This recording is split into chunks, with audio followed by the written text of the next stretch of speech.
ఈ సినిమాతో ఇప్పుడు మన హీరో గల్లా అశోక్ గారు వేదిక మీదకి వస్తున్నారు. ఈ సినిమాకి సంబంధించి ప్రమోషన్స్లో భాగంగా విశాఖపట్నం దసరాకు వచ్చారు. ఇక్కడ ఆల్రెడీ ప్రమోషన్స్ కూడా స్టార్ట్ అయినాయి. ఈ సినిమా మంచి హిట్ అవ్వాలని కోరుకుందాం. అలాగే మనతో పాటు ఉన్న అశోక్ గారితో ఒకసారి చిట్ చాట్ చేద్దాం.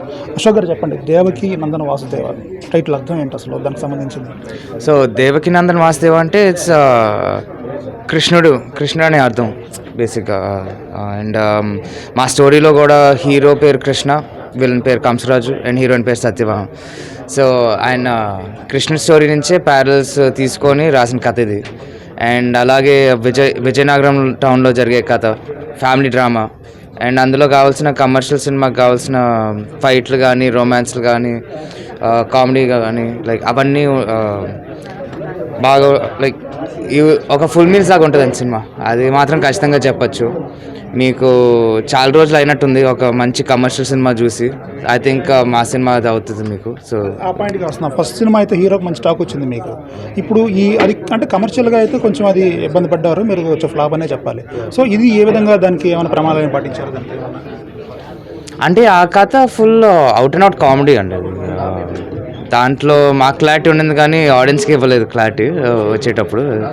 But and it was release time కూడా కొంచెం రాంగ్ టైమే. So we made lot of mistakes there. But at the same time ఇదైతే ఇందులో కొంచెం డెప్త్ ఉంటుంది స్టోరీలో, కొంచెం మెల్ డ్రామా ఉంటుంది, కొంచెం ఏడుపులు ఉంటాయి, కొంచెం యాక్షన్ ఉంటుంది. ఇవన్నీ మన తెలుగు ఆడియన్స్కి గట్టిగా నచ్చే విషయాలన్నీ ఉంటాయి సినిమాలో.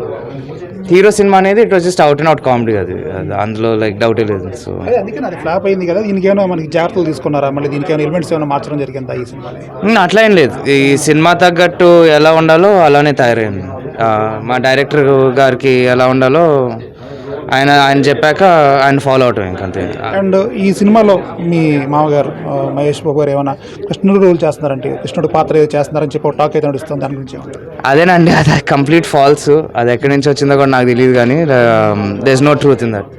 ఆయన అసలు is not involved in this film. అసలు అంత గాసిప్స్ అని అంటారు? మొత్తం గాసిప్, అది మొత్తం రూమరే. అది దాంట్లో there is no truth in it. లేకపోతే అలాంటిది ఏమన్నా ఉంటే నేను ఫస్ట్ ఎగిరి చెప్తాను కదా. ఈ సినిమా డైరెక్టర్ గుణాత్ రీక్స్టైన్ చేశారు, అది కూడా ఒక కమర్షియల్గా అయితే కనుక ఫ్లాప్ అనే చెప్పాలి. దాని గురించి ఆయన గురించి ఏం చెప్పగలుగుతారు మీరు ఏమన్నా? ఆయన గురించి అంటే ఆయన బేసిక్గా బోయపాటి శ్రీనివాస్ గారి శిష్యుడు. మీకు బోయపాటి గారి సినిమాలు నచ్చుతాయి అంటే ఈ సినిమా కూడా డెఫినెట్గా నచ్చుద్ది. ఆ షేడ్స్ అన్నీ కనిపిస్తాయి సినిమాలో. అండ్ అర్జున్ సార్ కొన్న లైఫ్ ఎక్స్పీరియన్సెస్ కానీ ఆయనకున్న నాలెడ్జ్ అంతా తీసుకొని ఈ సినిమాలో పెట్టారు. So definitely it is labour of love for him అండి. ఆయన చాలా గట్టిగా పనిచేశారు. అండ్ మొత్తం ఆయన మనసులో ఉన్నదంతా పెట్టేసి సినిమా తీశారు దీన్ని. మీరు బాగా నమ్మారు సార్? యా, బాగా నమ్ముతున్నాను. హీరోని కూడా బాగానే నమ్మాను. అది ఫ్యాక్ట్ ఏంటంటే గత సినిమా ఆయన ఫస్ట్ సినిమా అయితే కనుక కొంచెం ఇబ్బంది పడ్డారు కదా, ఈ సినిమా ఎట్లా చేస్తారని? అందులో నేను ఒకరోజు కూడా ఎప్పుడు బాధపడలేదు. ఎందుకంటే లైక్ స్టోరీ యాక్చువల్గా ఇచ్చింది ప్రశాంత్ వర్మని. ఆ కాన్ఫిడెన్స్తోనే మేము అందరం ఒక రూమ్లో కూర్చొని కలిసి ఇక్కడ దాకా వచ్చాం. And plus Arjun sir involve అయ్యాక ఇంకా నెక్స్ట్ లెవెల్కి వెళ్ళింది. అది నేను ఎక్స్పెక్ట్ చేయలేదు. So that is unexpected and that is fully his credit. అంటే బోయపాటి సినిమాలు మీరు అన్నట్టు ఇందాక మాస్ హిస్టీరియా ఉంటుంది, అట్లాంటి ఏమైనా ఎలిమెంట్స్ ఇందులో ఏం చేయొచ్చు? డెఫినెట్గా ఉంటాయి కదా. ట్రైలర్లో చూస్తే మొత్తం కనిపిస్తుంటాయి కదా, యాక్షన్ బ్లాక్స్ కానీ, విలన్ క్యారెక్టరైజేషన్ కానీ.